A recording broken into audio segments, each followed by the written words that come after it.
मामला है जिन पे बात करेंगे और सीधे चलते हैं पार्लियामेंट की ओर, क्योंकि पार्लियामेंट के अंदर भी काफी गहमा गहमी देखने को मिल रही है। अपोजिशन की जानिब से मरकजी सरकार को घेरने की कोशिश की जा रही है, लेकिन उसी बीच कल के दिन की बात करेंगे तो कल जहां अपोजिशन की जानिब से मणिपुर को लेकर मांग की जा रही थी, वहीं पर अमित शाह ने जब ऐवान से खिताब किया तो उन्होंने जम्मू कश्मीर की बात की और जम्मू कश्मीर के हालात पर तबसरा किया। डॉक्टर फारूक अब्दुल्ला समेत मुतअद्दिद सियासी लीडरान ने जम्मू कश्मीर का जिक्र करते हुए हुकूमत की नाकामी सामने लाने की कोशिश की, यह हवाला दिया, लेकिन जब जवाब दिया गया तो एक तरह से गरजते हुए वज़ीर दाखिला नजर आया। अब जब आप दोनों तरफ देखेंगे तो अदम एतमाद की तहरीक जब पेश की गई है 8, 9 और आज 10 अगस्त को, इस पर 3 दिन बहस का वक्त मुकर्रर किया गया था। आज 4 बजे वज़ीर आज़म मोदी भी जवाब देंगे, जो अभी तक सवालात जवाबात और अदम एतमाद की तहरीक जो पेश की गई है उस पर जवाब वज़ीर आज़म की तरफ से दिया जाएगा। लेकिन जो दो टूक जवाब आया वो जम्मू कश्मीर के मुतल्लिक, जब डॉक्टर फारूक अब्दुल्ला ने कहा कि आप अमन की बहाली के लिए हमसाया ममालिक को नजरअंदाज नहीं कर सकते, मुज़ाकराती अमल को आगे बढ़ाना होगा, क्योंकि कोई भी अगर तब्दीली हम इस तरफ करते हैं तो सरहद पार से हमारे हमसायों की उस पर नजर रहती है। यानी बगैर नाम लिए उन्होंने पाकिस्तान की तरफ इशारा किया, तो जवाब उस पर दिया गया मुज़ाकराती अमल पर बिलखुसूस और जम्मू कश्मीर के अंदर मौजूदा निजाम पर।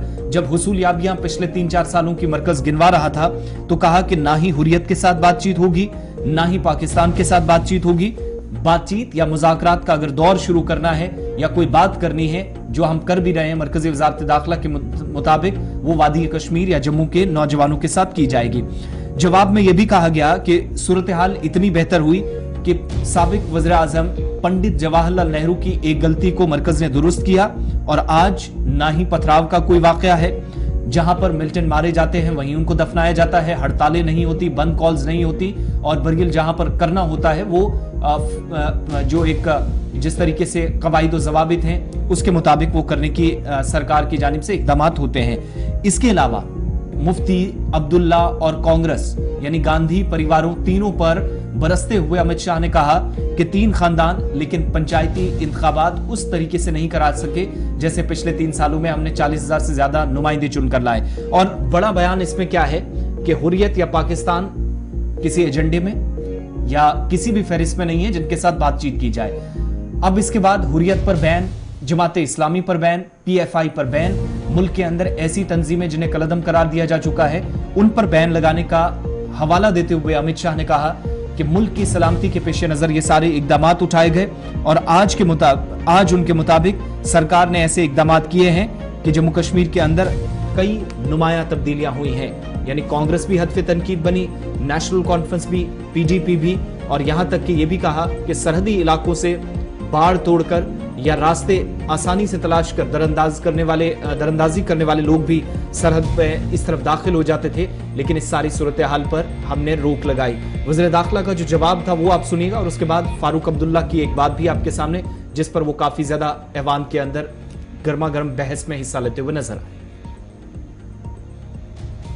कश्मीर के अंदर परिवर्तन लाने वाला युगांतकारी निर्णय इस देश के सम्माननीय प्रधानमंत्री नरेंद्र मोदी ने किया। जवाहरलाल नेहरू सरकार की एक भूल थी, धारा 370 5 अगस्त 2019 और 6 अगस्त को इस महान सदन ने धारा 370 को समाप्त कर। फिर से एक बार कहना चाहता हूं, 14 से 19 तक राजनाथ सिंह जी ने और उसके बाद मैं गृह मंत्री बना हूं, मोदी जी के नेतृत्व में सातत्यपूर्ण तरीके से कश्मीर को आतंकवाद से मुक्त करने के लिए हमने काम किया। 40,000 लोग मारे गए कश्मीर में मान्यवर। कश्मीर पर शासन किसने किया? 3 परिवारों ने किया, महबूबा मुफ्ती, फारूक साहब और गांधी परिवार। ये 3 परिवारों ने कुल शासन किया। वहां का पंचायत चुनाव नहीं करा है। नरेंद्र मोदी जी ने नवंबर-दिसंबर 2018 में, राजनाथ सिंह गृह मंत्री थे, 9 चरणों में पंचायती चुनाव को समाप्त। मान्यवर, 33 साल के बाद थिएटर चालू हुआ है, नरेंद्र मोदी के शासन में चालू हुआ। 33 साल के बाद नाइट शो चालू हुआ है, नरेंद्र मोदी के शासन में चालू हुआ। 33 साल के बाद शिकाराओं की स्पर्धा चालू हो गई, बंद कर दी थी, चालू हुई है नरेंद्र मोदी। 33 साल से दानिश अली सुन ले, 33 साल से मोहर्रम बंद था, पहली बार नरेंद्र मोदी सरकार में मोहर्रम चालू हुआ। मान्यवर, हम होम स्टे नीति लेकर आए, टूरिज्म बढ़ाने के लिए फिल्म निर्माण की नीति लेकर आए, हाउस बोट की नीति लेकर आए, इंडस्ट्रियल पॉलिसी लेकर आए और आज रोजगारी बढ़ रही है। 20,000 लोगों को नौकरी देने का काम भारतीय जनता पार्टी का है। मान्यवर, इन्होंने, मैं अभी भी एक इनके ही प्रेरित एनजीओ की एक मीटिंग अभी हुई, रिपोर्ट मैंने देखी। क्या रिपोर्ट कहती है? हुर्रियत से चर्चा करो, जमीयत से चर्चा करो, पाकिस्तान से चर्चा करो। हम ना हुर्रियत से चर्चा करेंगे, ना जमीयत से करेंगे, ना पाकिस्तान से चर्चा करेंगे। अगर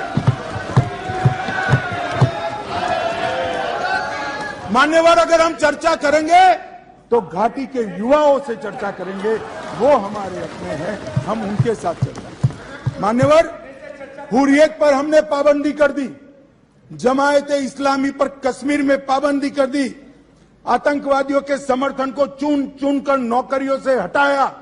अब किसी भी आतंकवादी की मृत्यु का जनाजा नहीं निकलता है, क्योंकि जो जहां मारा जाता है वही दफन किया जाता है। मान्यवर, लखनपुर टोल टैक्स जो हम जैसे कार्यकर्ताओं को, भारतीय जनता पार्टी के करोड़ों कार्यकर्ताओं को सूल की तरह हृदय में चुभता था, वहीं श्यामा प्रसाद मुखर्जी को जहां अरेस्ट किया था, वो लखनपुर टोल टैक्स को समाप्त कर दिया। मान्यवर, राज्य की अर्थव्यवस्था को एकीकृत किया, 2 दरबार की परंपरा समाप्त कर दी गई और 200 करोड़ रुपए को बचाने का काम इन नरेंद्र मोदी सरकार ने। मान्यवर, जम्मू कश्मीर के अंदर नरेंद्र मोदी की सरकार आने के बाद अमित शाह पार्लियामेंट के अंदर इस पर बात कर रहे थे और बात हो रही थी किस तरीके से पिछले 9 सालों के दौरान जम्मू कश्मीर की तस्वीर बदल गई और खासकर वादी कश्मीर के अंदर जो सूरत हाल पिछले 33 साल से देखी जा रही थी, उस सूरत हाल को किस तरीके से बदला जा सकता है। और एक बार फिर अगर हम बात करेंगे जम्मू कश्मीर के सियासतदानों की, तो बार बार ये बात सामने आ रही है कि भारत और पाकिस्तान को जम्मू कश्मीर के मसले को लेकर बातचीत करनी चाहिए, लेकिन अमित शाह ने कल एक बार फिर पार्लियामेंट के अंदर इस बात को साफ किया कि किसी फिरके के साथ बात नहीं होगी, अगर बात होगी तो वो जम्मू कश्मीर के नौजवानों के साथ